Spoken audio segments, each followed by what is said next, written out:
What is happening, guys? So today I'm wearing some sort of glasses, leopard print, nice. Today we've got another book haul. There's two in here. So the way this one's done, again, it's like AbeBooks, but this time we've also got one or two from Amazon. I wanted to see what condition of books they would get. Some of them were cheaper than on AbeBooks. You kind of take what you can get, really.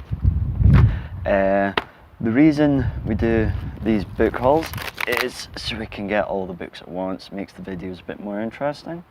And as someone, no doubt he's probably rich, once said, all great leaders are readers. So we need to start reading more, I guess. So start off with the first package and see what we got. So the four books I got. First one was, there we go, Cashflow, Quadrant by Robert, is it Kiyosaki? Yeah, Robert T. Kiyosaki. I finished reading his first book. It was immense, actually. It really awakens your mindset to how money works in general. Oh, we're shaking a little bit for some reason. And I got recommended this one as it goes into more depth, the Cashflow Quadrant, which is a great simplistic way of analyzing your finance and thinking about how money works in terms of ingoings and outgoings and where it goes and what it does. So I thought I'd pick this one up and give it a read and see what it was about. So now again, maybe £2. So onto the nice green one this time. This is, rip this open. Stephen R. Covey, The 7 Habits of Highly Effective People. This one is another author who gets shouted around a lot as a self-improvement book. Goes through apparently 7 habits that, after a lot of analysis, that highly successful people in all industries and in all walks of life do consistently to get them to where they are today. So it's a lot bigger than I thought. Although in saying that, it's only 300 pages, but it feels, oh, it must be thick paper then. It looks like a thick old book.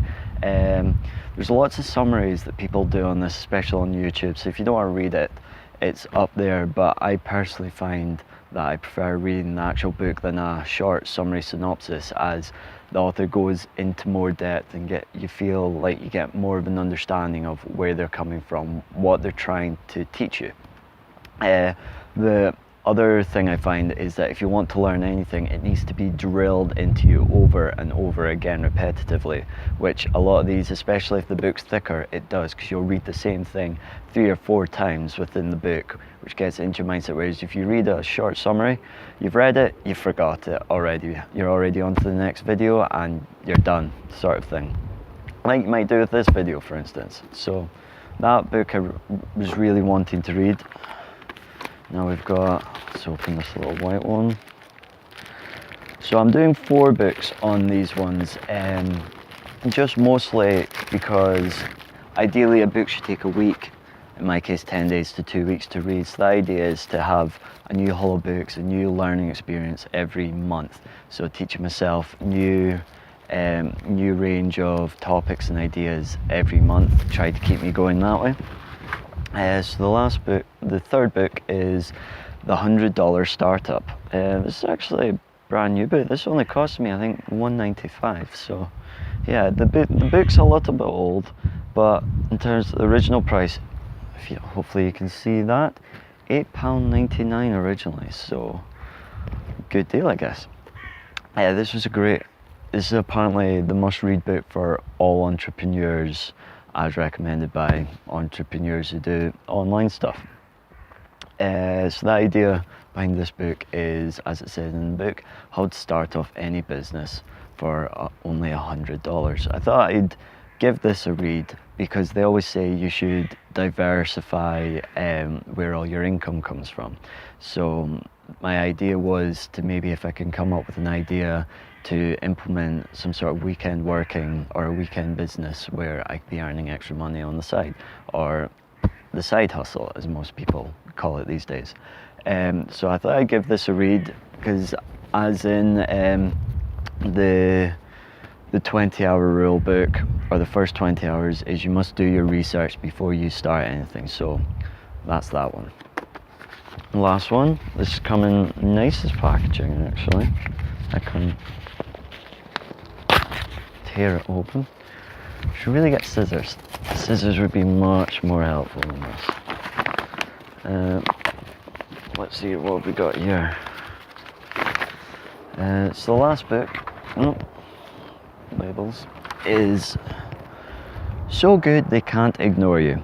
So the primary reason I picked this up is basically just because of the title, So Good They Can't Ignore You. Even if the book isn't any good, that is just a statement, a very good motivational statement that gets you pumped and ready to start the day and get grinding, hustling, whatever buzzword you want to use for just working hard, getting what you need to get done. So even if this book ends up just being drivel, I don't know, I've not read it yet, is if this is on my bookshelf or near me while I'm working, just looking over and seeing that title is enough to reshift my mindset into what I want to do, the goals I want to achieve. So that's the primary reason I picked this up. On the front it says, why skills trump passion in the quest for work you love. So I guess the premise behind this book is your skills and your strengths that you currently have, why you should pick a job around those skills. And the reason I can see for that might be advantageous is you're already a step ahead of the curve, because the career path you go down, you've already developed a good skill set for that workplace, and then you just work up from there. Whereas a lot of other jobs that may be your passion, a prime example is music. You might like playing music, but if you suck at it, you're starting already that step behind. Because you're already that step behind, you gotta work so much harder just to get up to where everyone's starting, where that skill is their strength. Sorry, the camera's shifting for some reason. It must be the wind. So in this, and then because you're starting that step behind, you might get demotivated and might not actually get to where you need to be. Again, this doesn't say that if you don't have the skills to begin with, you never will do, because at the end of the day, hard work trumps skill every single day of the week. But as you get older and you've got different priorities, or you may have different priorities now, is that starting that step behind and only focusing on maybe your weaknesses, it might be easier to start a job and you might enjoy it more if you start with skills that are already good that you then progress on with, rather than only ever focusing on your weaknesses. So the advantage I find with doing a kind of book haul, and the reason I picked 4 books, is because this is what I try to read in a month. I try to read a handful of books every month. I aim for 4 on the optimistic viewpoint that I manage to complete 1 a week. That is very optimistic. 9 times out of 10 I don't, but hey, try and keep the dream alive. But I try to challenge myself to bettering my education, my knowledge, by spending under £15 a month. Now this can apply to everyone out there. At the moment I'm still starting up, I'm still trying to find my way in life. Money isn't there to just randomly spend. So for 12 to 13 quid I can further my financial knowledge, how to work effectively, so I can actually be grinding and hustling, or whatever buzzword you want to do for working hard and getting what you need to get done, doing that more efficiently. $100 startup if you want to be doing your side hustle, side gig, see where you need to begin. In the first 20 hours book, it goes on about doing your research beforehand. So best way to start, pretty small, pretty nice little book. And lastly, So Good They Can't Ignore You. What can I say? The title got to me.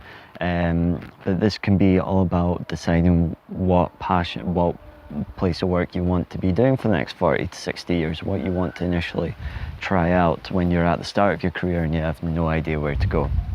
So I highly recommend it. But there you go, for under 15 quid, 4 books that can have the potential to change anyone's life, myself included. It's worth a go.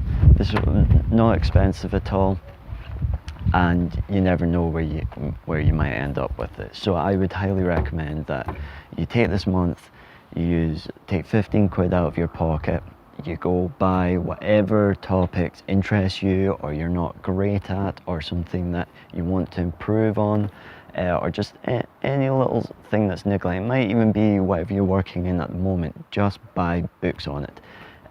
It's highly depressing, actually. They said that, I think it's on average, if you read 2 to 3 books relating directly to the industry you're in, you'll be more knowledgeable than about 90% of the people in the exact same industry. So it just shows you how easy it is, and if you look in the right places, you could be doing that for under 15 quid. That's under maybe 2 or 3 rounds in the pub. So take this month to invest in yourself, and I'll see you next time.